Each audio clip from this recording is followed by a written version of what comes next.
আমি আমার চুল কাটি। এই বাক্যটিকে আমরা ইংরেজিতে বলবো I cut my hair. It means আমি আমার চুল নিজেই কাটি। ওকে, কিন্তু আমরা সাধারণত আমাদের চুল অন্য কাউকে দিয়ে কাটাই।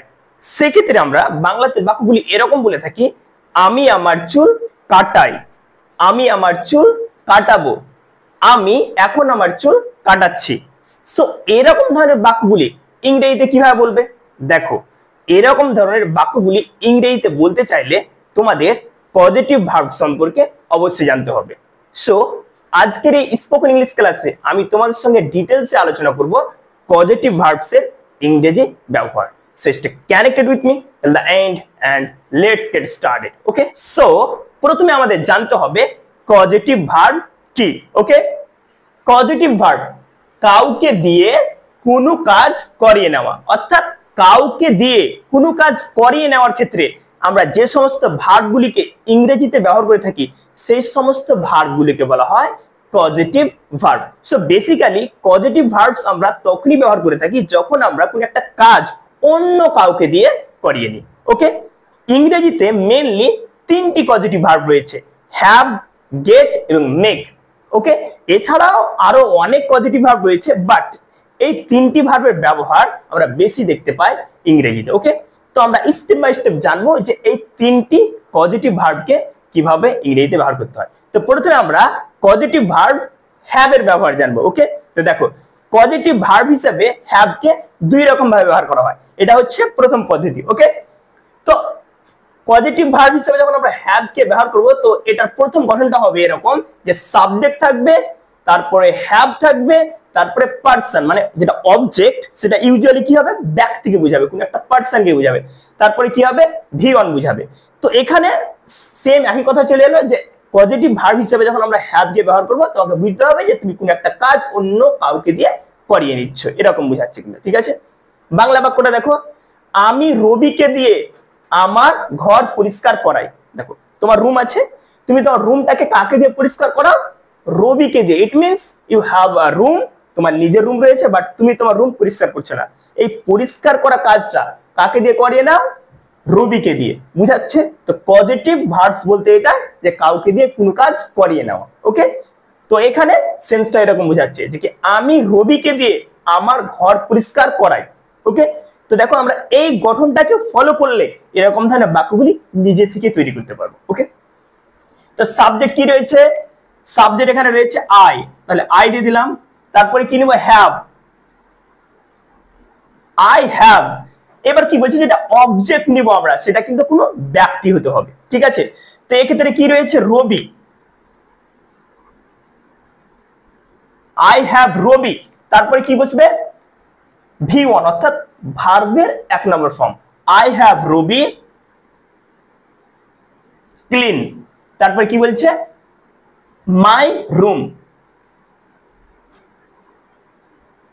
ব্যাপারটা ভালো করে বুঝে নাও, সাবজেক্ট আই সাবজেক্ট নিয়ে নিয়েছি, তারপরে হ্যাভ, হ্যাভ নিয়ে নিয়েছি, তারপরে কি বলছে অবজেক্ট যেটা হবে, অবজেক্ট এখানে রবি রয়েছে, কি বলেছে ব্যক্তি হতে হবে, তো Robi is a name of a person, right?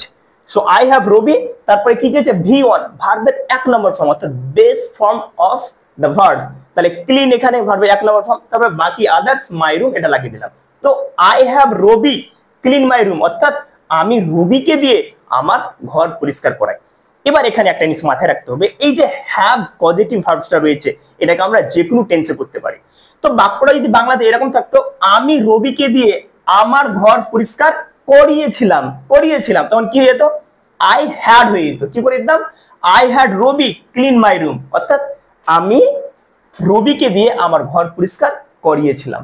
মানে এটা পাস্ট টেন্সও আমরা করতে পারি, আবার ফিউচার টেন্সও করতে পারি যে আমি রবিকে দিয়ে আমার ঘর পরিষ্কার করাবো, আমি রবিকে দিয়ে আমার ঘর পরিষ্কার করাবো, তখন কি হয়ে যাবে, তখন আমরা দেব I will have Rabi clean my room অর্থাৎ আমি রবিকে দিয়ে আমার ঘর পরিষ্কার করাবো। সো বেসিক্যালি আমি এটাই বলতে চাইছি, এই যে হ্যাভটা রয়েছে না এটা যে কোনো টেন্সে হতে পারে, দ্যাটস ইট। তুমি এটাকে ফিউচারেও করতে পারো, পাস্টেও করতে পারো, ইভেন কি প্রেজেন্ট কন্টিনিউয়াস টেন্সেও করতে পারো। তুমি বাক্যটা যদি এরকম হয় যে আমি রবিকে দিয়ে আমার ঘর পরিষ্কার করাচ্ছি, ইট মিনস একটা অনগোয়িং প্রসেসকে বোঝাচ্ছে। তখন বাক্যটা এরকম হবে, I am having Rabi clean my room, অর্থাৎ আমি রবিকে দিয়ে আমার ঘর পরিষ্কার করাচ্ছি, মানে কাজটা চলছে। ওকে, তাহলে এটা যে কোনো টেন্সে তোমরা করতে পারো। তারপরের বাক্যটা দেখে নাও, সে সুমনকে দিয়ে তার হোমওয়ার্ক করিয়ে নেয়। তার হোমওয়ার্ক সে নিজে করে না, মানে অন্য কাউকে দিয়ে করায়। সেটা কে রয়েছে? সুমনকে দিয়ে। আবার আমরা এই গঠনটাকে ফলো করব, বাক্যটা স্মুথলি তৈরি হয়ে যাবে। তাহলে কি বলছে দেখো, সাবজেক্ট কি রয়েছে? হি, হি। এবার দেখো আই রয়েছে, তার জন্য হ্যাভ, হি এর পরে তো হ্যাভ বসবে না, তো কি হয়ে যাবে? হ্যাজ। He has Suman. দেখো এখানে কি বলছে? Person, object. দেখো সাবজেক্ট ভার্ব অবজেক্ট, আর অবজেক্টটা কি হতে হবে? ইউজুয়ালি ব্যক্তিকে বোঝাতে হয়, মানে কোন পার্সনকে বোঝাতে হবে। তার জন্য সুমন, এটা আমি একজন ব্যক্তির নাম নিলাম। He has Suman. তারপরে কি চেয়েছে? ভার্বের 1 নম্বর ফর্ম। তো এখানে আমরা কি দিব? He has Suman prepared, verb নিলাম his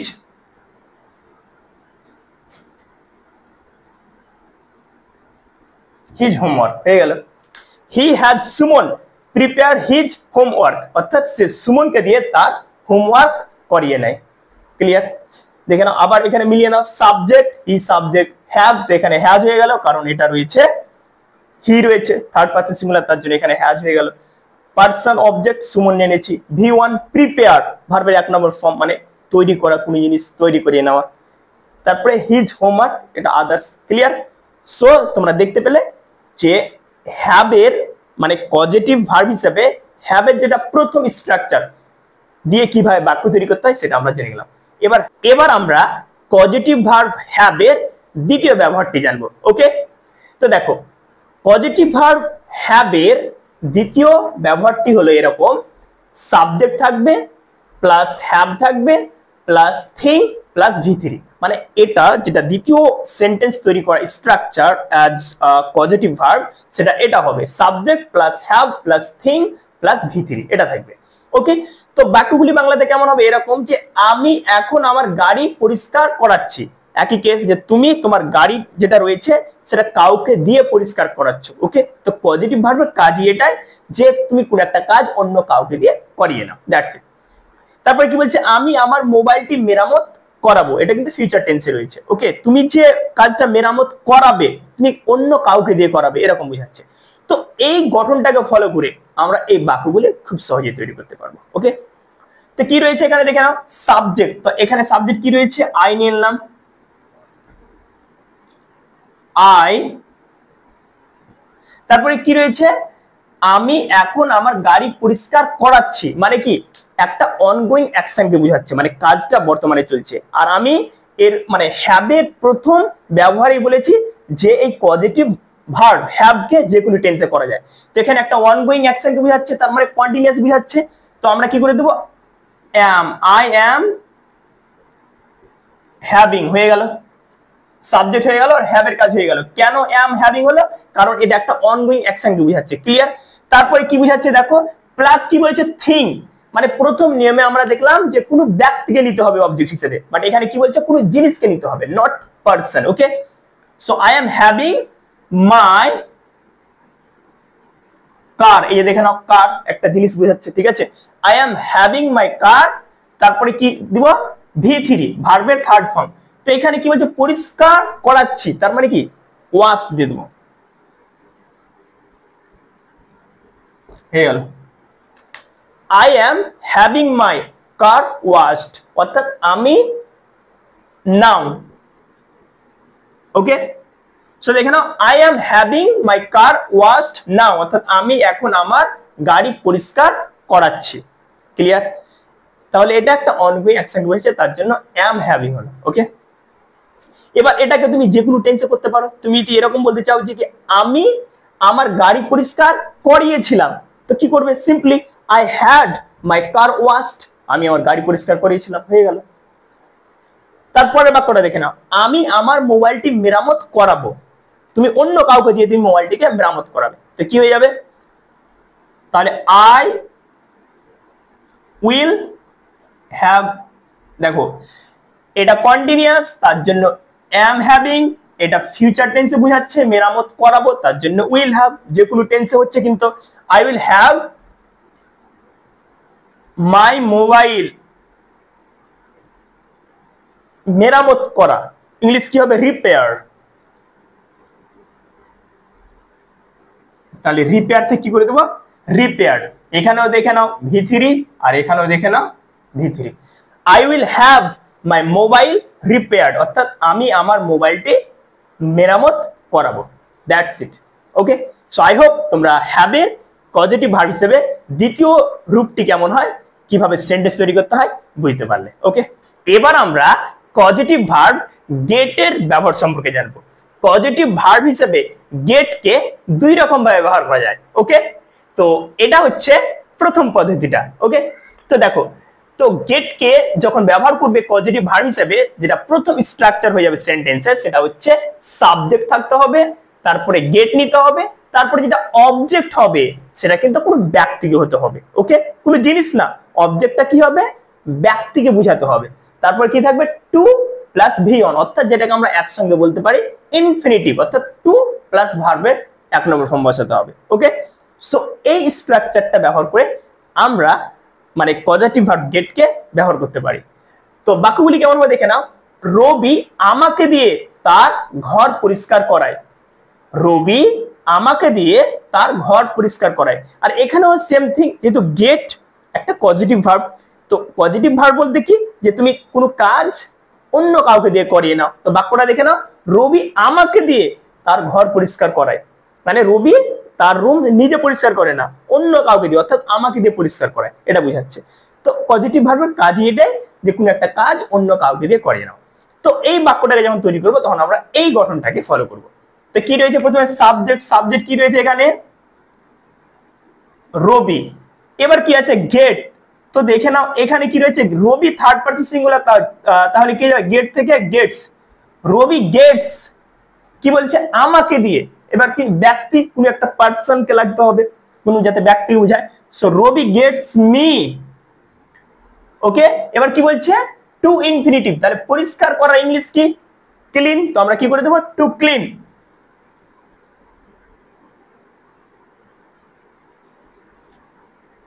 two clean his room. হয়ে গেল, দেখতে পেলে? সাবজেক্ট রবি, সাবজেক্ট এনেছি, গেট গেটস করে যাচ্ছি, মানে যেহেতু এখানে থার্ড পারসন সিঙ্গুলার। তারপরে পার্সন, অবজেক্ট যেটা ইউজুয়ালি পার্সন হতে হবে, তার মি কোনো একজন ব্যক্তিকে বোঝাচ্ছে, অর্থাৎ আমাকে, একজন মানুষকে বোঝাচ্ছে, মি নিয়েছি। তারপরে টু প্লাস ভার্বের এক নম্বর ফর্ম, এখানে এনে নিয়েছি টু প্লাস ভার্বের এক নম্বর ফর্ম, অর্থাৎ ইন টোটাল আমরা এটাকে ইনফিনিটিভ বলতে পারি। তারপরে বাকি আদার্স লাগিয়ে দিয়েছি। ওকে, সো রবি আমাকে দিয়ে তার ঘর পরিষ্কার করায়। Robi gets me to clean his room. Clear? এবার এখানেও সেম কেস, তুমি এটাকে যে কোনো টেন্সে করতে পারো। তুমি যদি বাক্যটা এরকম বলো যে রবি আমাকে দিয়ে তার ঘর পরিষ্কার করিয়েছিল, মানে অতীতকালের ব্যাপার, তখন কি করে দিবে? এই গেটস কে গট করে দাও, অর্থাৎ গেটের সেকেন্ড ফর্মটা ইউজ করে দাও। Robi got me to clean his room, অর্থাৎ রবি আমাকে দিয়ে তার ঘর পরিষ্কার করিয়েছিল। এবার এটা ফিউচার টেন্সেও করতে পারি, যে রবি আমাকে দিয়ে তার ঘর পরিষ্কার করাবে ইন ফিউচার। তো কি করে দেব? Robi will get me to clean his room. Robi আমাকে দিয়ে তার ঘর পরিষ্কার করাবে। This is how a sentence is made, structured. Okay, এইভাবে সেন্টেন্সগুলো তৈরি করতে হয় পজিটিভ ভার্ব হিসেবে। ক্লিয়ার?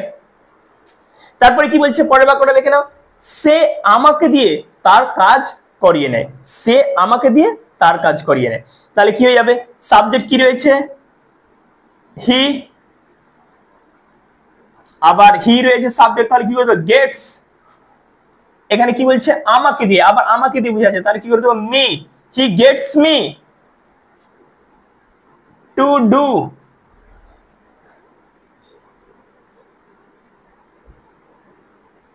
His work. হয়ে গেল, he gets me to do his work. সে আমাকে দিয়ে তার কাজ করিয়ে নেয়। এবার এখানে দেখে নাও, তার যে কাজটা সে কাকে দিয়ে করায়? আমাকে দিয়ে, সে নিজে করে না। তো এবার এটা প্রেজেন্ট টেন্সে রয়েছে, তার জন্য এরকম। এবার যদি বাক্যটা এরকম থাকে, সে আমাকে দিয়ে তার কাজ করিয়েছিল, তাহলে কি হতো? He got me to do his work. সে আমাকে দিয়ে তার কাজ করিয়েছিল। ফিউচার টেন্সেও করতে পারো, ঠিক আছে, মানে যে কোনো টেন্সে করা যাবে অ্যাকচুয়ালি। এবার এখানে একটা নোটিস করে নাও যে কি চেয়েছে, সাবজেক্ট, সাবজেক্ট নিয়ে নিয়েছি, গেট চেয়েছে, তো গেটস হয়ে গেছে কারণ থার্ড পারসন সিঙ্গুলার, তার জন্য পারসন। দেখো মি কোনো ব্যক্তিকে বোঝাচ্ছে, নিয়ে এমন একটা প্রোনাউন যে এটা কোনো ব্যক্তিকে বোঝায়। তারপরে কি চেয়েছে, two plus V one, two তারপরে ভি ওয়ান, যেটাকে আমরা একসঙ্গে বলতে পারি ইনফিনিটিভ স্ট্রাকচার কমপ্লিট। আর বাকিটা কি হয়ে গেল, এটা হয়ে গেল আদার্স। ওকে, সো এইভাবে মানে পজিটিভ ভার্ব গেটকে ইংরেজিতে ব্যবহার করতে হয়। এবার আমরা গেটের দ্বিতীয় ব্যবহারটা সম্পর্কে জানবো। ওকে, এবার আমরা পজিটিভ ভার্ব হিসাবে গেটের দ্বিতীয় ব্যবহারটি কেমন হয় চলো জেনে নিই। ওকে, তো দেখো পজিটিভ ভার্ব হিসাবে গেটের দ্বিতীয় স্ট্রাকচারটি হলো subject get plus thing plus object, অর্থাৎ সাবজেক্ট নিতে হবে, তারপরে গেট দিতে হবে, তারপরে যেটা অবজেক্ট হবে সেটা কোনো জিনিসকে নিতে হবে, কোনো ব্যক্তিকে নয়, কোনো জিনিসকে নিতে হবে, প্লাস কি থাকবে ভি থ্রি অর্থাৎ ভার্বের থার্ড ফর্ম। ব্যাস, এই স্ট্রাকচারটা ফলো করলে আমরা এরকম ধরনের বাক্যগুলি ইজিলি তৈরি করতে পেরে যাবো। তো বাক্য দুটি দেখে নাও, আমি আমার চুল কাটাই, হুইচ বেসিক্যালি মিন্স তুমি তোমার চুল কাউকে দিয়ে কাটাও, অন্য কাউকে দিয়ে কাটাও, তাই তো? তো আর পজিটিভ ভার্বের কাজই এটাই যে কোন একটা কাজ অন্য কাউকে দিয়ে করিয়ে নেওয়া। তো গেট এখানে পজিটিভ ভার্ব, তো কিভাবে ইউজ করতে হয় চলো জেনে নিই। সো আমি আমার চুল কাটাই, তো এখানে কি চেয়েছে, সাবজেক্ট, আই সাবজেক্ট হয়ে গেল, তারপরে গেট যেহেতু প্রেজেন্ট টেন্সে রয়েছে, কাটাই নরমাল একটা সাধারণত কাজ মানে কাজ বুঝাচ্ছে, আই গেট। এবার কি নিয়েছে, গেট হয়ে গেল, তারপর থিং মানে যেটা অবজেক্ট সেটা কোনো জিনিসকে হতে হবে, তো আই গেট মাই হেয়ার। দেখো হেয়ার মানে চুল, কোনো ব্যক্তিতে নয়, এটা একটা জিনিস, চুল বুঝাচ্ছে, আই গেট মাই হেয়ার। এবার দেখো ভি থ্রি চেয়েছে, এবার যেটা কাট, কাট মানে কাটা, তো কাটের ফার্স্ট ফর্ম, সেকেন্ড ফর্ম এবং থার্ড ফর্ম সেম। ওকে, তো এখানে কাটের থার্ড ফর্ম হয়ে গেল cut. So I get my hair cut, অর্থাৎ আমি আমার চুল কাটাই। এবার এখানে ইন্টারেস্টিং পয়েন্ট যে এই বাক্যটাকে তুমি যে কোনো টেন্সে করতে পারো।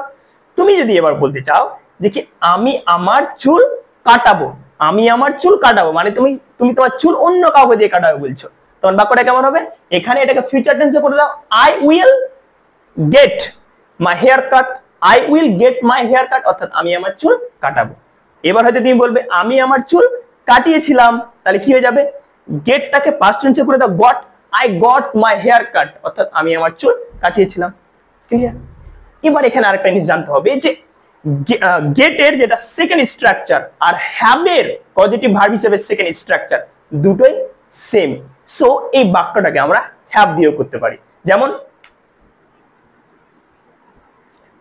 আই মানে পজিটিভ ভার্ব হিসেবে হ্যাভের যেটা সেকেন্ড স্ট্রাকচার সেটাও সেম, যে সাবজেক্ট নিতে হবে হ্যাভ প্লাস থিংস নিতে হবে কোনো জিনিস, তারপরে ভি থ্রি। সো এই বাক্যটা হ্যাভ দিয়ে এরকম, I have my hair cut, আমি আমার চুল কাটাবো। আর এটাকেও তুমি যে কোনো টেন্সে করতে পারো, আমি আমার চুল কাটিয়েছিলাম, I had my hair cut, হয়ে গেল। ওকে, এবার তারপরে বাক্যটা চলে এসো, আমি এখন আমার চুল কাটাচ্ছি, এটা একটা অনগোয়িং অ্যাকশনকে বোঝাচ্ছে, মানে কাজটা বর্তমানে চলছে। ওকে, তাহলে বাক্যটা এরকম হবে, আই অ্যাম, যেহেতু মানে কাটাচ্ছি, কাজটা চলছে, তাহলে দেখো এখানে কি মানে এটা প্রেজেন্ট টেন্সে রয়েছে, তার জন্য আই গেট। এবার কন্টিনিউয়াসে করলে কি করতে হবে, মেন ভার্বের সঙ্গে যেহেতু আইএনজি দিতে হবে, তার জন্য কি নিতে হবে, একটা অ্যামিজারের ব্যবহার, তো আই এর পরে am, I am getting, I am getting my hair cut now, হয়ে গেল, I am getting my hair cut now, অর্থাৎ আমি এখন আমার চুল কাটাচ্ছি। মনে করো তুমি নাপিতের দোকানে আছো, তোমার বর্তমানে চুল কাটছে আর তোমাকে কেউ ফোন করে দিল, তখন তুমি এরকম ধরনের বাক্য বলে থাকো যে আমি এখন আমার চুল কাটাচ্ছি, মানে কাজটা চলছে, তখন তুমি এরকম ধরনের বাক্য ইংরেজিতে বলবে যে I am getting my hair cut now, অর্থাৎ আমি এখন আমার চুল কাটাচ্ছি। আবার এই বাক্যটাকে আমরা হ্যাভ দিয়েও করতে পারি, তাহলে কি হয়ে যাবে, I am having my hair cut now, হয়ে গেল, I am having my hair cut now, অর্থাৎ আমি এখন আমার চুল কাটাচ্ছি। ওকে, তো দেখো সেন্টেন্স তৈরি করা কতটা সহজ। ওকে, তো এবার আমরা জানবো কজেটিভ ভার্ব মেকের ব্যবহার। দেখো কজেটিভ ভার্ব হিসেবে যখন মেককে আমরা ইংরেজিতে ব্যবহার করব, সেক্ষেত্রে তার স্ট্রাকচারটা হবে এরকম যে সাবজেক্ট নিতে হবে প্লাস কি থাকবে মেক, সাবজেক্টের পরে মেক প্লাস পার্সন, অর্থাৎ যেটা অবজেক্ট হবে সেটা কিন্তু এখানে পার্সনই থাকবে। ওকে, আর মেকের একটা স্ট্রাকচার। ওকে, তারপরে কি নিতে হবে ভার্বের 1 নম্বর ফর্ম, আর এটাকেও যে কোনো টেন্সে আমরা কনভার্ট করতে পারি, কোনো সমস্যা নেই। তো দেখো বাক্যগুলি কিভাবে তৈরি করতে হয়, মেক পজিটিভ ভার্ব দিয়ে চলো জেনে নিই। আর আরেকটা জিনিস মাথায় রাখবে যে মেক হচ্ছে মানে স্ট্রং পজিটিভ ভার্ব। কেন? কারণ মেক কে যখন আমরা পজিটিভ ভার্ব হিসেবে ব্যবহার করব তখন বুঝতে হবে যে কোনো একটা কাজ আমি অর্থাৎ সাবজেক্ট কাউকে দিয়ে জোর করে করিয়ে নিচ্ছে, মানে কোনো একটা কাজ জোর করে করিয়ে নেওয়ার ক্ষেত্রে আমরা মেক পজিটিভ ভার্বকে ইউজ করে থাকি। ওকে, তো এখানে বাক্যটা কি বলছে, রবি আমাকে দিয়ে ছেলেটিকে মারা করিয়েছিল। রবি আমাকে দিয়ে ছেলেটিকে মারা করিয়েছিল, অর্থাৎ রবি তো নিজে মারেনি ছেলেটিকে, কিন্তু আমাকে দিয়ে মানে আমাকে জোর করেছিল ছেলেটিকে মারতে। ওকে, এরকম বোঝাচ্ছে। তো রবি আমাকে দিয়ে ছেলেটিকে মারা করিয়েছিল, তাহলে কি সাবজেক্ট কি চেয়েছে, সাবজেক্ট এখানে রয়েছে রবি। এবার মারা করিয়েছিল পাস্ট টেন্সে রয়েছে, তাই না, আমাকে দিয়ে মারা করিয়েছিল। তো এখানে কি হয়ে যাবে, মেকের সেকেন্ড ফর্ম মেড করে দিলাম, রবি মেড, তারপরে কি চেয়েছে যেটা অবজেক্ট হবে ব্যাক থেকে বোঝাতে হবে, তো মি দিয়ে দিলাম। রবি মেড মি মানে রবি আমাকে বাধ্য করিয়ে দিয়েছিল, ফোর্সফুলি কি করতে, কি করিয়েছিল, বিট দ্য চাইল্ড। বিট মানে মারা, দেখো কি চেয়েছে ভি1 দিয়ে দিলাম, বিট বিট মানে মারা। তো Robi made me beat the boy, হয়ে গেল।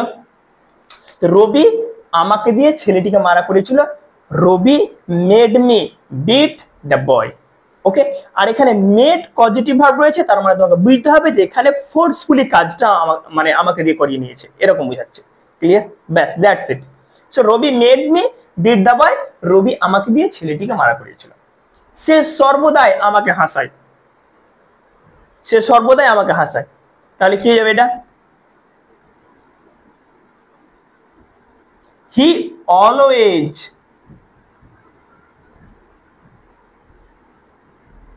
makes me laugh।